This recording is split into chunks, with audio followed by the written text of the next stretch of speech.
ইতিহাস গড়ার জন্য নয়, যার জন্মই হয়েছিল ইতিহাস সৃষ্টির জন্য, যার জীবন শুধু বেঁচে থাকার জন্য নয়, সাধারণ মানুষের জন্য বিলিয়ে দেওয়ার জন্য যার জীবন ছিল, সেই ক্ষণজন্মা শহীদ প্রেসিডেন্ট জিয়াউর রহমান।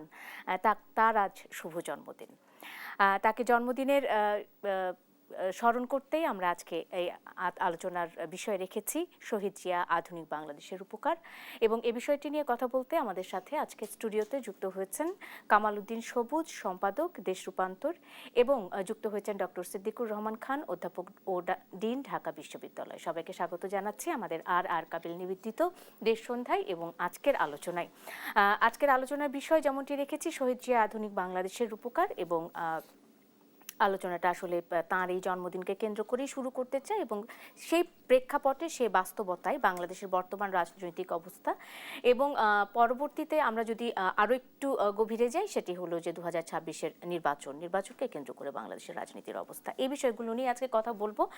কামাল উদ্দিন সবুজ, শুরুতেই আপনার কাছে চলে যেতে চাই।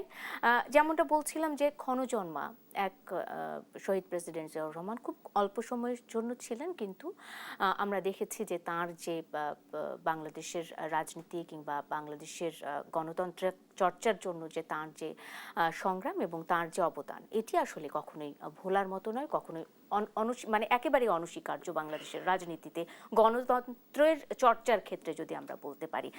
তো সেক্ষেত্রে আমি একটু তার সেই বর্ণাঢ্যময় রাজনৈতিক জীবনটার উত্থানটা নিয়ে কথা বলতে চাই। ধন্যবাদ। দর্শক মণ্ডলী, আপনাদেরকে ধন্যবাদ জানাই। আপনি আজকে যার কথা আলোচনা করার জন্য এই আয়োজন করেছেন, এটা আমরা জানি যে পৃথিবীতে বিভিন্ন দেশে বিভিন্ন সময়ে এমন অনেক মানুষ আল্লাহ প্রেরণ করেন যে তারা ইতিহাসের এক একটা মাইল ফলক হয়ে দাঁড়ান। বাংলাদেশের ইতিহাসে 53-54 বছরের ইতিহাসে, বাংলাদেশের রাজনীতির ইতিহাসে আমরা যদি দেখেন যেখানে শেখ মুজিবুর রহমান এত বড় টাওয়ারিং পার্সোনালিটি ছিল, যেখানে উনি ব্যর্থ হয়েছেন, শহীদ প্রেসিডেন্ট জিয়া রহমান সেখানে সফল হয়েছেন। এবং এটা আমরা প্রায় আগে শুনতাম, এখন তেমনটা শুনি না। বিশেষ করে শহীদ প্রেসিডেন্ট জিয়া রহমান বিএনপির অপোনেন্ট যারা, তার মধ্যে উনি আর্মির ব্যাকগ্রাউন্ডের একজন মানুষ, উনি ক্যান্টনমেন্ট থেকে দল করেছেন, এই নানা কথা শুনতাম। কিন্তু দেখেন, বাংলাদেশের স্বাধীনতার পর যে 3.5 বছর যে শাসনকাল, যেটা একটা বলতে গেলে একটা স্বৈরাচারী সরকার ছিল এবং স্বৈরাচারী শাসনকাল ছিল। আপনি দেখেন, যেই গণতন্ত্রের জন্য, যেই স্বাধীনতার সার্বভৌমত্বের জন্য এদেশের মানুষ এই যুদ্ধ করে দেশ স্বাধীন করে, সেই গণতন্ত্রকে কিন্তু হত্যা করে দিয়েছিল 3.5 বছরে।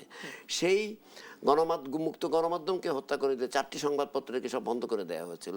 আমাদেরকে এদেশের মানুষকে উপহার দেওয়া হয়েছিল একটি আপনার কি বলে দুর্ভিক্ষ, এবং ভিন্ন মতের এবং পথের অনেক লোককে মানে হত্যা করা হয়েছিল। সিরাজ শিকদার থেকে শুরু করে অসংখ্য হাজার হাজার নেতাকর্মী ওই সময় যারা ছিল, এবং অনেক সাধারণ মানুষ হত্যাকাণ্ডের শিকার হয়েছে 3.5 বছরে। এবং যেই দলটি দাবি করে যে তারা স্বাধীনতা যুদ্ধের আপনার নেতৃত্ব দিয়েছে, সেই দলই 3.5 বছরে তাদের পতন হয়ে গেছে এবং এতটাই অজনপ্রিয় হয়ে উঠেছিল। এর পরবর্তী ইতিহাস আমরা সব কিছুই জানি। আজকে যা কথা বলা সেটা হচ্ছে যে দেখেন, 7ই নভেম্বর 1975 সাল যে বিপ্লব, যে সিপাহী জনতা যে বিপ্লব হয়েছিল, বাংলাদেশ যখন একটা অস্তিত্ব সংকটে ভুগছিল, বাংলাদেশের স্বাধীনতা সার্বভৌমত্ব যখন হুমকির সম্মুখীন হয়ে পড়েছিল, সে ঠিক তখনই। এবং আপনি জানেন যে শহীদ প্রেসিডেন্ট জিয়া রহমান তো বেঁচে নাও থাকতে পারতেন, ওনাকে বন্দি করে রাখা হয়েছিল, আপনারা জানিয়ে সবাই। এবং সৈনিকরা তাকে ওখান থেকে উদ্ধার করে এরপরে যে বিপ্লব হয়েছে 7ই নভেম্বরের, যেটাকে সিপাহী জনতার বিপ্লব বলা হয়, 7ই নভেম্বর যেটাকে আমরা বলি, এর মধ্যে উনি কিন্তু রাজনীতিতে আসতে চান না। বাংলাদেশের ইতিহাসে শহীদ প্রেসিডেন্ট জিয়া রহমান রাজনীতি করবেন কিনা এটা কিন্তু কেউ ওই সময় কেউ ধারণাও করে নাই, আমার যেটা মনে হয়। উনি আসলেন, ওনাকে আনা হলো ক্ষমতায়। আবার আনার পর এই যাকে তার বিরোধীরা বলতো যে উনি একজন সামরিক বাহিনীর ব্যাকগ্রাউন্ড, তার এটা তো সত্য কথা, ঠিক আছে। সামরিক বাহিনী থেকে এসে উনি কিন্তু বহুদলীয় গণতন্ত্রটা প্রবর্তন করলেন। এখানে এসে যে আওয়ামী লীগ নিজের দলকে পর্যন্ত মাটিতে পুঁতে দিয়েছিল বাকশাল করার মধ্য দিয়ে, সে আওয়ামী লীগকেও কিন্তু পুনর্জীবিত করেছেন জিয়া রহমানের কারণে। কিন্তু জামাতও আবার রাজনীতি করেছে, রাজনীতি সুযোগ করে দিয়েছেন সকলকে, সর্বদলীয় গণতন্ত্র, হ্যাঁ, গণতান্ত্রিক চর্চার একটা জায়গা তৈরি হয়েছিল। আমরা আবারও নিশ্চয়ই আলোচনায় ফিরবো সবুজ ভাই।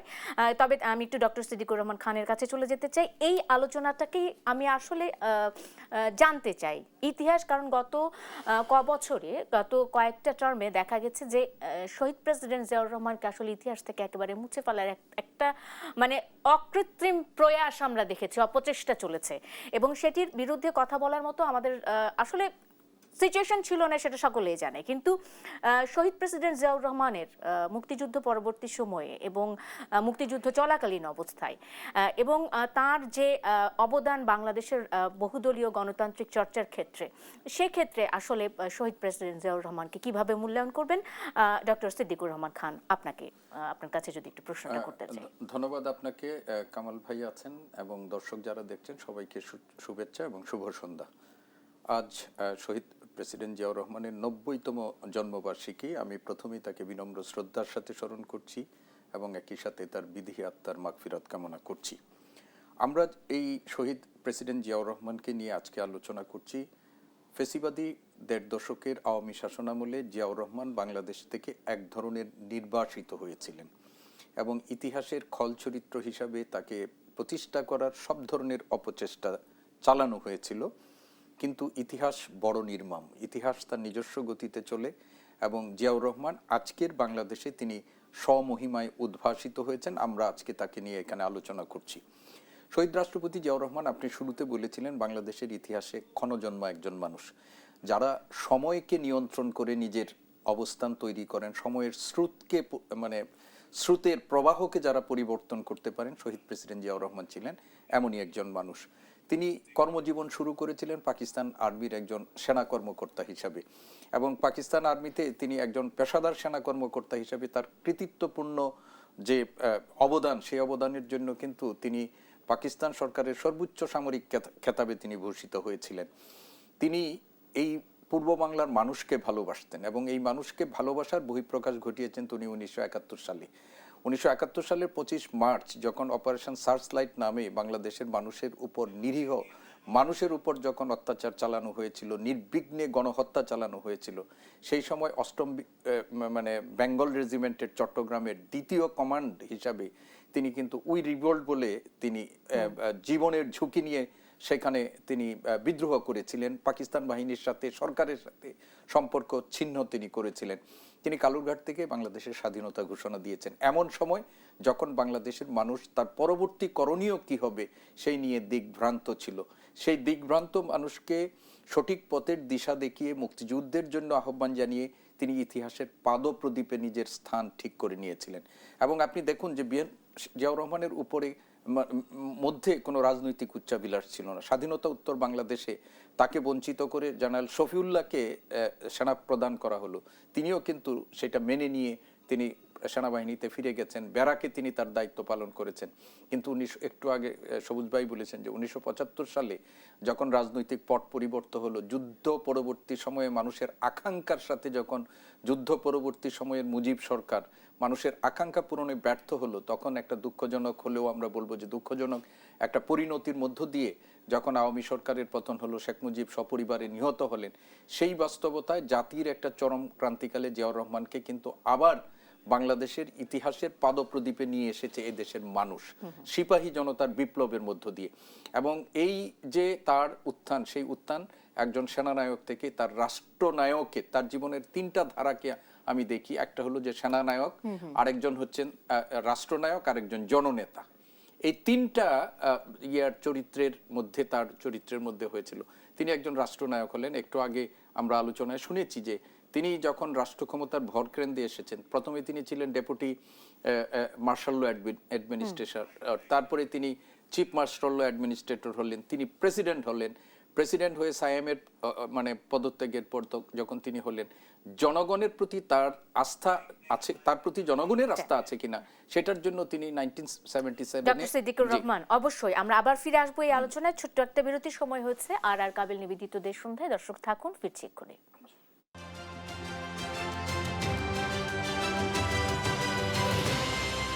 বিরতির পর স্বাগত আরেকবার। দেখছেন আর কাবিল নিবেদিত দেশ সন্ধ্যা। আমি সোনিয়া হক আপনাদের সাথে আছি এবং আমার অতিথিরা তো যুক্ত আছেন এবং আলোচনার বিষয় আজকে রেখেছি শহীদ জিয়া আধুনিক বাংলাদেশের উপকার। এই বিষয়টি নিয়ে কথা বলছিলাম এবং আলোচনায় ফিরতে চাই। কামাল উদ্দিন সবুজ যেমনটা বলছিলাম যে তার যে বর্ণাঢ্য রাজনৈতিক জীবন এবং যেমনটা ডক্টর সিদ্দিকুর রহমান খান উল্লেখ করেছেন যে আমরা যদি তার জীবনটাকে ভাগ করি তাহলে প্রথমে তিনি ছিলেন সেনানায়ক, তারপর হয়ে উঠলেন রাষ্ট্রনায়ক এবং পরবর্তীতে একদম শেষ পর্যায়ে এসে তিনি একজন মানে সত্যিকার অর্থে জননেতা হয়ে উঠলেন এমনটাই। এবং তার সেই আদর্শ কিন্তু পরবর্তীতে আমরা বেগম খালেদা জিয়ার মধ্যে দেখেছি এবং তার সেই রাজনৈতিক মতাদর্শ নিয়েই কিন্তু বেগম জিয়ার আমরা যদি রাজনৈতিক জীবনটা ব্যাখ্যা করতে যাই সেভাবেই দেখেছি। কিন্তু আমরা যদি শহীদ প্রেসিডেন্ট জিয়াউর রহমানকে দেখতে চাই, তার রাজনৈতিক জীবনটাকে দেখতে চাই, সেখানে তিনি 19 দফার তার একটা দফা ছিল। 19 দফা সম্পর্কে একটু জানতে চাই। আসলে আমি আজকে ইতিহাস জানতে চাই। কামালউদ্দিন সবুজ 19 দফা সম্পর্কে যদি কিছু বলতেন। ধন্যবাদ। যিনি মানে ইতিহাসের তাগিদেই বাংলাদেশের রাষ্ট্র ক্ষমতায় এসেছিলেন সিপাহী জনতার মানে ইচ্ছায় আসার পর দেখেন তিনি কিন্তু রাজনীতিবিদ ছিলেন না। উনি কিন্তু 19 দফা দিয়ে গেলেন। যে 19 দফা আজ বাংলাদেশের 47 বছর আগে যে 19 দফা দেওয়া হয়েছিল সেটা আজও প্রাসঙ্গিক। ওনার 19 দফায় দেখেন বাংলাদেশের স্বাধীনতা সার্বভৌমত্ব কিভাবে রক্ষা হবে। যে দেশটা স্বাধীন হলো এটা তো প্রথম তো স্বাধীনতা সার্বভৌমত্ব রক্ষা করতে হবে, সেটার আউটলাইন আছে সেখানে।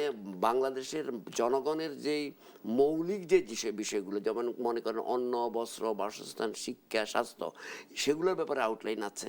সেখানে আছে আপনার বাংলাদেশ কিভাবে তার নেইবারদের সঙ্গে আচরণ করবে, বাংলাদেশ কিভাবে তার একটা বহির্বিশ্বে যেই বাংলাদেশ 3.5 বছরে 4 বছরে ওনার আগে যারা ছিল ক্ষমতা, যে বাংলাদেশটা একটা পর্যুদস্ত হয়ে গেল, একটা এত রক্তের বিনিময়ে স্বাধীন হওয়া দেশকে আপনার মানে একেবারে ভঙ্গুর করে দেওয়া হয়েছিল অর্থনীতি।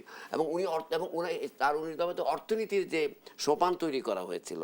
এবং দেখেন সব কিছুতে ওনার কিন্তু খুবই অল্প সময়ের জন্য উনি ক্ষমতায় ছিলেন, 5 বছর 5.5 বছর এরকম একটা সময়। এর মধ্যে দেখেন বাংলাদেশের অর্থনীতির একটা লাইফ লাইন যেটা বলি ওটা কিন্তু উনিই কিন্তু ক্রিয়েট করে গেছেন। সেটা কিন্তু পরবর্তী পর্যায়ে হয়তো আরও ডেভেলপ করেছে বিভিন্নভাবে। সেটা কিন্তু উনি দেখেন আজকে যে গার্মেন্ট ইন্ডাস্ট্রি দেখছেন এটা শহীদ প্রেসিডেন্ট জিয়াউর রহমান এটাই প্রবর্তন করেন। আজকে যে রেমিটেন্স যেটা আমরা এই দুইটাই কিন্তু বাংলাদেশের সবচেয়ে বেশি ফরেন এক্সচেঞ্জ আর্ন করে, যে রেমিটেন্স বিদেশের লোক পাঠানো, সেটা শহীদ প্রেসিডেন্ট জিয়াউর রহমান স্টার্টেড। এখন তো আমরা জানি প্রায় 2 কোটির কাছাকাছি লোক আমাদের বিদেশে বাংলাদেশি মধ্যপ্রাচ্য সারা পৃথিবীতে আছে। তো এই যে প্রত্যেকটা জায়গায় রাজনীতিতে গণতন্ত্র উনি বহুদলীয় গণতন্ত্র প্রবর্তন করলেন, যার মধ্য দিয়ে বাংলাদেশের সকল মত এবং পথ যে রাজনীতি করতে পারবে, এটা একটা যে গণতন্ত্রের জন্য এদের স্বাধীন হলো, সেই গণতন্ত্রকে ওনার আগের যে রাজনৈতিক সরকার ছিল তারা কিন্তু হত্যা করলো, আর উনি এসে এটাকে পুনর্জীবিত করে উনি কিন্তু গণতন্ত্রটাকে দিল এবং বহুদলীয় গণতন্ত্র দিল।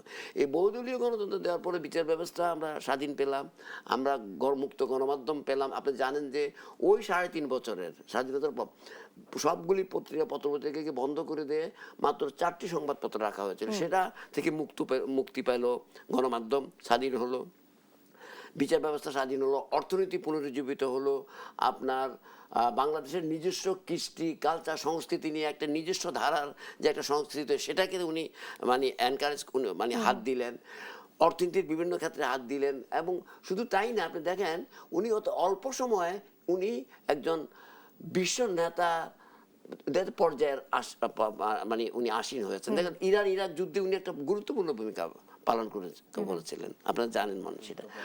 হ্যাঁ, যুদ্ধ বন্ধের ব্যাপারে। তো কাজেই এত অল্প সময় এই লোকটা যে ক্ষণজন্মা আপনি যেটা বলেছেন, যে এত অল্প সময় এত কাজে হাত এবং সফলভাবে, সেগুলি ওনার যে রাজনৈতিক দল যেটা বাংলাদেশের 47 বছর পরে এখন অ্যাজ অফ টুডে সবচেয়ে সর্ববৃহৎ রাজনৈতিক দল। এটা কেন?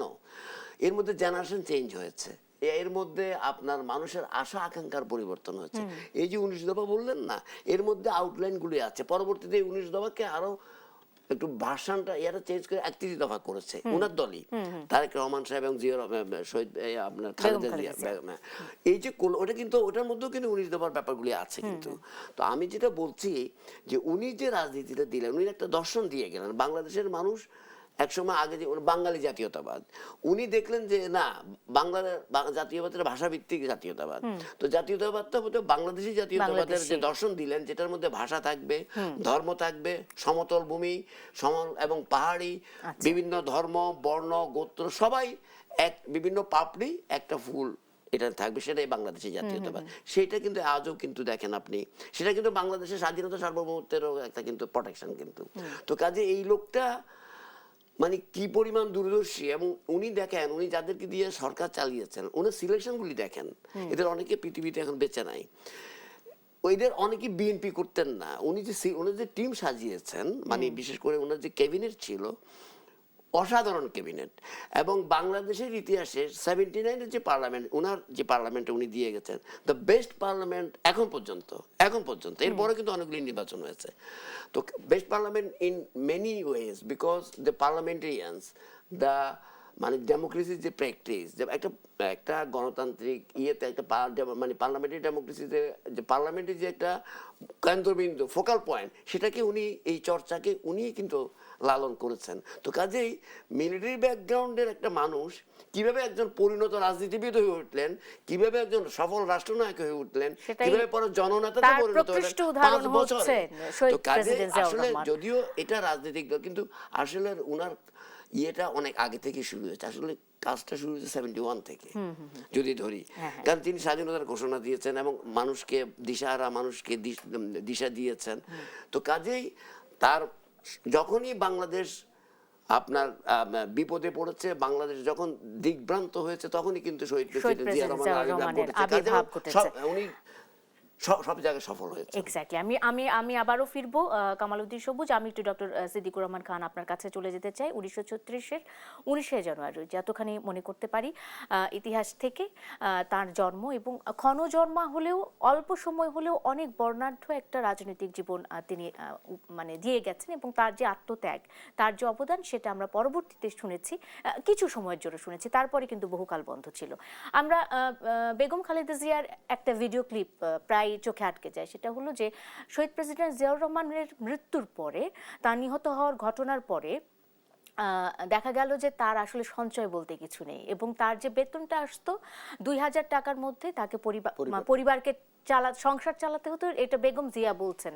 এবং 2 ছেলের জীবনেও যে খুব বেশি বিলাসিতার কোনো বিষয় ছিল, এটা তিনি পছন্দও করতেন না। মানে একজন ব্যক্তি জিয়াউর রহমান আসলে কেমন ছিলেন, মানে একজন প্রেসিডেন্ট হওয়ার পরও তিনি এতটা মানে সাধাসিধে জীবনযাপন করতেন। ডক্টর সিদ্দিকুর রহমান। আচ্ছা, আমি প্রথমে বলতে চাই যে শহীদ প্রেসিডেন্ট জিয়াউর রহমান হচ্ছেন বাংলাদেশের ইতিহাসে প্রথম প্রত্যক্ষ এবং সার্বজনীন ভোটে নির্বাচিত প্রথম প্রেসিডেন্ট।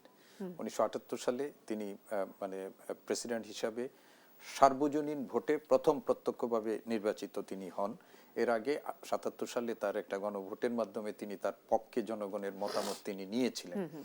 তো রাষ্ট্রপতি হিসাবে তিনি যে একটু আগে বললেন যে 19 দফা কর্মসূচি, এবং আজকে যে শিরোনাম নির্ধারণ করলেন, সেটাকে যদি বলি আমরা, 19 দফা কর্মসূচিকে আমি 3টা ইয়ার দিয়ে বলতে চাই। একটা হলো মৌলিক চিন্তন, রাষ্ট্রচিন্তার একটা দলিল এটা ছিল, রাষ্ট্রচিন্তার একটা নতুন দিক নির্দেশনা এর মধ্যে ছিল, এবং আধুনিক বাংলাদেশের একটা ভিত্তি এই 19 দফা কর্মসূচির মধ্যে ছিল। একটু আগে উনি যেটা উচ্চারণ করেছেন, সেটাকেই সম্প্রসারিত করে বিএনপির বর্তমান যিনি চেয়ারম্যানের দায়িত্ব পালন করছেন, তিনি এটাকে পরিমার্জন, পরিবর্ধন এগুলো করে 31 দফা কর্মসূচিতে তিনি এটাকে করেছেন। কিন্তু মূল ভিত্তিভূমিটা কিন্তু বাংলাদেশের এই শহীদ জিয়ার 19 দফা কর্মসূচি।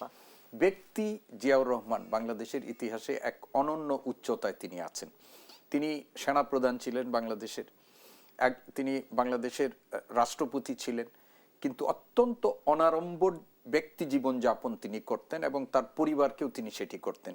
আপনি দেখেন বাংলাদেশের ইতিহাসে প্রেসিডেন্ট জিয়াউর রহমান যখন ছিলেন, উনি খুব ভালো বলতে পারবেন সবুজ ভাই, সেই সময় জিয়াউর রহমানের যে একটা পরিবার আছে, তার যে ভাই বোন আছে, সেটা বাংলাদেশের মানুষকেও কিন্তু কোনোদিন দেখেনি। কেননা ক্ষমতার যে চারপাশে তাদের অবস্থান তিনি কখনো সহ্য করেননি, এবং কখনো তাদেরকে সেখানে নেপোটিজম কি জিনিস সেটা তিনি করেন নাই। এবং তিনি নিজে একজন মানে আমরা বলবো সততার একজন মূর্ত প্রতীক ছিলেন।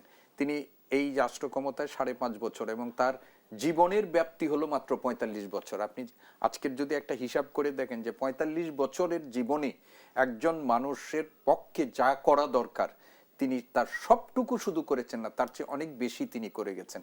ব্যক্তি মানুষ হিসাবে আমরা যেটা বলছি যে তিনি সততার একজন মূর্ত প্রতীক ছিলেন। তার সম্পর্কে তার সাথে যারা ছিলেন, তার পরিবারের যারা সদস্য ছিলেন, তাদের অনেকের কথার মধ্যে দেখবেন, বিশেষ করে তার সাথে যারা কাজ করেছেন, তিনি যখন সেনানায়ক ছিলেন বা সেনাপ্রধান যখন ছিলেন, পরবর্তীতে যখন তিনি রাষ্ট্রপতি ছিলেন, তার সাথে যারা কাজ করেছেন তাদের যে আত্মজীবনী দেখবেন বা তার সম্পর্কে তার যে মূল্যায়ন, সেখানে দেখবেন যে তিনি কিরকম সিম্পল একটা লাইফ লিড করতেন।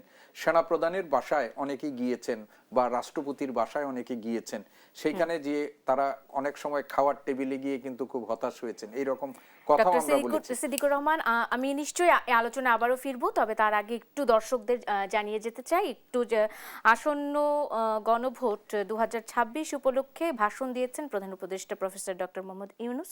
ধারণকৃত এই ভাষণ আমরা এখন সম্প্রচার করছি। প্রিয় দেশবাসী, আসসালামু আলাইকুম। জুলাই গণ অভ্যুত্থান জাতির ইতিহাসে এক অসাধারণ অর্জন। এটি অপ্রত্যাশিতভাবে জাতির জীবনে গণতন্ত্র, ন্যায় বিচার ও মানুষের অধিকার প্রতিষ্ঠার সুযোগ এনে দিয়েছে। এই লক্ষ্যে আমরা এর মধ্যে বেশ কিছু সংস্কার করেছি। আরও গভীর ও সুদূর প্রসারী সংস্কারের জন্য দেশের সকল রাজনৈতিক দলের ঐকমত্যের ভিত্তিতে জুলাই সনদ প্রণয়ন করেছে। এই জুলাই সনদ বাস্তবায়নের জন্য আপনাদের সম্মতি প্রয়োজন। এর জন্য গণভোটের আয়োজন করা হয়েছে। এই গণভোটে অংশ নিন, সনদে আপনার সম্মতি দেন। আগামী 12ই ফেব্রুয়ারি জাতীয় সংসদ নির্বাচনের দিনেই অনুষ্ঠিত হবে গণভোট। গণভোটে আপনি হ্যাঁ ভোট দিলে বৈষম্য, শোষণ আর নিপীড়ন থেকে মুক্ত হবে বাংলাদেশ। গণভোটে হ্যাঁ ভোট মানে তত্ত্বাবধায়ক সরকার ও নির্বাচন কমিশন গঠনে সরকার ও বিরোধী দল একসঙ্গে কাজ করবে। সরকার ইচ্ছামতো সংবিধান পরিবর্তন করতে পারবে না। গুরুত্বপূর্ণ পরিবর্তনের জন্য জনগণের সম্মতি নিতে হবে। এতে আরও বলা আছে, বিরোধী দল থেকে ডেপুটি স্পিকার ও সংসদের গুরুত্বপূর্ণ কমিটির সভাপতিরা নির্বাচিত হবেন। একজন ব্যক্তি সর্বোচ্চ 10 বছরের বেশি প্রধানমন্ত্রী থাকতে পারবেন না। বিচার ব্যবস্থা স্বাধীনভাবে কাজ করবে। সংসদে নারীদের প্রতিনিধিত্ব বাড়বে। ক্ষমতার ভারসাম্য রক্ষায় পার্লামেন্টে একটি উচ্চ কক্ষ গঠিত হবে। আপনার মৌলিক অধিকার আরও সুরক্ষিত হবে। রাষ্ট্রভাষা বাংলার পাশাপাশি অন্যান্য জাতিগোষ্ঠীর ভাষাও সাংবিধানিকভাবে স্বীকৃতি পাবে। দণ্ডপ্রাপ্ত অপরাধীকে রাষ্ট্রপতি ইচ্ছামতো ক্ষমা করতে পারবেন না। সব ক্ষমতা একজন প্রধানমন্ত্রীর হাতে থাকবে না। এবং এরকম আরও কিছু গুরুত্বপূর্ণ প্রস্তাব এর মধ্যে রয়েছে। আমি আপনাদের সকলের প্রতি আহ্বান জানাই, আগামী নির্বাচনে গণভোটে অংশ নেন। রাষ্ট্রকে আপনার প্রত্যাশা মতো গড়ে তোলার জন্য হেঁতে সিল দেন। নতুন বাংলাদেশ গড়ার চাবি এখন আপনার হাতে। হেঁতে সিল দিলে নতুন বাংলাদেশ গড়ার দরজা খুলে যাবে। হেঁতে আপনি নিজে সিল দেন, আপনার পরিচিত সবাইকে সিল দিতে উদ্বুদ্ধ করুন এবং তাদেরকে ভোট কেন্দ্রে নিয়ে আসুন। দেশ পাল্টে দিন। ইনশাল্লাহ আমরা সবাই মিলে দেশ গড়ার এই সুযোগ নেব। মহান আল্লাহ আমাদের সহায় হন। ধন্যবাদ। দর্শক, আসন্ন গণভোট 2026 উপলক্ষে ভাষণ দিয়েছেন প্রধান উপদেষ্টা প্রফেসর ডক্টর মোহাম্মদ ইউনূস। ধারণ করা সেই ভাষণেরই কিছু অংশ আমরা দেখছিলাম। সেই সাথে আর কাবিল নিবেদিত দেশ সন্ধ্যায় একটা বিরতি নিয়ে ফিরছি, এক্ষুনি সঙ্গে থাকুন।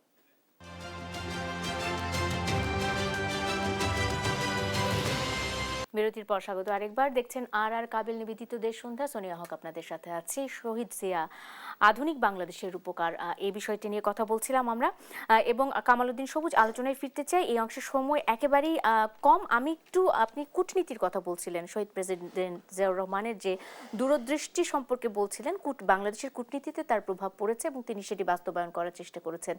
তার কূটনৈতিক যে পদক্ষেপগুলো ছিল, সার্কও কিন্তু তার মধ্যে সবচেয়ে, আমি যতদূর মনে করতে পারি, সবচেয়ে কাঙ্ক্ষিত একটি পদক্ষেপ ছিল। সার্ক পরবর্তীতে বাস্তবায়িত হলো না? মানে দক্ষিণ এশীয় অঞ্চলগুলোকে মানে যে আঞ্চলিক সহযোগিতার যে ফোরাম সার্ক, সেই সার্কের স্বপ্ন ভণ্ডুল হয়ে গেল অনেকখানি। পরবর্তীতে আমরা সেটা দেখেছি। সার্ক কেন বাস্তবায়ন হলো না, বা সার্ক বাস্তবায়ন হলে কি হতে পারত? ধন্যবাদ। আপনি যেটা বলছিলেন যে আমি বললাম যে 5 বছর 5.5 বছরে জিয়া রহমান সাহেব শুধু গণতন্ত্র প্রবর্তনই বহুদলীয় গণতন্ত্রের পুনঃপ্রবর্তন করেননি, এদেশের অর্থনৈতিক যে পুনরুজ্জীবন হয়েছে সেটা করেছেন। এর বাইরে যে দেখেন এই সময়ের মধ্যে দেখেন উনি কিন্তু বাংলাদেশের গঙ্গা নদীর পানির ন্যায্য হিসেবে আদায় করে নিয়েছেন। সেখানের মধ্যেও কিন্তু কূটনীতি ছিল, সেখানে সফল হয়েছে। যেটা 3 বিঘা করিডোরের ব্যাপার, রোহিঙ্গা প্রত্যাবর্ষণ, তারপরে মনে করেন আমাদের তালপট্টি যে জেগে উঠেছিল সেটা আপনি জানেন ভারত দখল করে ফেলতে চেয়েছিল, জিয়া রহমান সেটা করতে দেন নাই। এই যে বিষয়গুলো, এটা তো সাংঘাতিক ব্যাপার। এটা যেরকম দেশপ্রেমের উজ্জ্বল দৃষ্টান্ত স্থাপন করে, এটার মধ্যে কূটনীতিও ছিল। এই যে আপনি যে প্রশ্নটা করেছেন, ফারাক্কার জন্য উনি জাতিসংঘে পর্যন্ত গিয়েছেন, যেটা পরবর্তীতে খালেদা জিয়া নিজেও জাতিসংঘে ফারাক্কার পানি যখন ভারত দিচ্ছিল না, বেশ কয়েকবার 2বার উনি ফারাক্কার পানি ন্যায্য হিসাবের ব্যাপারে বলেছেন। স্যার কিন্তু স্বপ্নদ্রষ্টা হচ্ছে শহীদ প্রেসিডেন্ট জিয়া রহমান। উনি ভাবতেন, দেখেন উনি কত দূরদৃষ্টি সম্পন্ন মানুষ, যে এই অঞ্চলে মানে দক্ষিণ এশীয় দেশগুলির মধ্যে যদি একটা ফোরাম থাকে, কারণ এই দেশগুলি যদি একত্রিত থাকে তাহলে এই যে আমাদের নেইবার্সদের এখানে তো এখন তো কয়েকশো কোটি লোক এখানে, এই নেইবার এরা যদি অনেকগুলি বিষয় তাহলে কিন্তু তারা নিজেদের মধ্যে অনেক সমস্যার সমাধান করতে পারবে, এবং যে নিজেদের মধ্যে যে পারস্পরিক যে সৌহার্দ্যপূর্ণ সম্পর্ক থাকলে আসলে বৈশ্বিক রাজনীতি থেকে নিজেদেরকে রক্ষা করা যায়। দেখেন এই সার্ককে নন ফাংশনাল করে দিল ভারত, এবং এরপরে দেখেন সেই ভারতের কিন্তু এই সার্কের কোন সদস্যের সঙ্গে কিন্তু আর সম্পর্ক নাই, ওরাই নষ্ট করেছে। কাজেই দেখেন যেখানে জিয়া রহমান কত আগানো একজন মানুষ, সেখানে ভারতের রাজনীতি দেখেন কত। কামালউদ্দিন সবুজ, অসংখ্য ধন্যবাদ। আজকের মতো আসলে সময় শেষ হয়ে যায়, আমি আর কোনো প্রশ্ন রাখতে চাই না। এই ক্ষণজন্মা শহীদ প্রেসিডেন্ট জিয়াউর রহমানের আদর্শ নিয়ে শেষটুকু আপনি বলে দেন। শুধু এটুকু বলতে চাই যে আজকের যে বাংলাদেশে আমরা যে সংকটের মধ্যে যাচ্ছি, সেটা হলো যে গণতন্ত্র উত্তরণের যে আমাদের একটা সংকট, অর্থনীতির ক্ষেত্রে আমাদের একটা বৈশ্বিক চ্যালেঞ্জের মধ্যে আছি, এবং পররাষ্ট্রনীতির ক্ষেত্রেও আমরা একটা বড় চ্যালেঞ্জের মধ্যে দিয়ে যাচ্ছি। তো আমি মনে করি যে এই বাস্তবতায় শহীদ প্রেসিডেন্ট জিয়াউর রহমান বাংলাদেশকে একটা একেবারে বিধ্বস্ত বাংলাদেশকে প্রথম হলো গণতন্ত্রে উত্তরণের জন্য তিনি যে নীতি কৌশল গ্রহণ করেছিলেন, তিনি অর্থনৈতিক ক্ষেত্রে বাংলাদেশকে তলাবিহীন জুড়ি থেকে একটা সমৃদ্ধ দেশে পরিণত করার চেষ্টা করেছিলেন, এবং সর্বশেষ বাংলাদেশকে একটা বৈশ্বিক পরিমণ্ডলে মর্যাদাশীল স্বাধীন সার্বভৌম দেশ হিসেবে তৈরি করার যে নীতি কৌশল তিনি গ্রহণ করেছিলেন, আজকের বাস্তবতায়ও বাংলাদেশে এটি খুবই প্রাসঙ্গিক, এবং তার দল বিএনপি সেই নীতি আদর্শ অনুসরণ করে আগামী দিনে দেশ পরিচালনার দায়িত্ব প্রাপ্ত হবে। সেটাই প্রত্যাশা। ডক্টর সিদ্দিকুর রহমান খান, কামালউদ্দিন সবুজ, দুজনকে ধন্যবাদ জানিয়ে আজকের মতো শেষ করতে চাই। আর কাবিল নিবেদিত দেশ সন্ধ্যার সাথে থাকার জন্য আপনাদেরও ধন্যবাদ।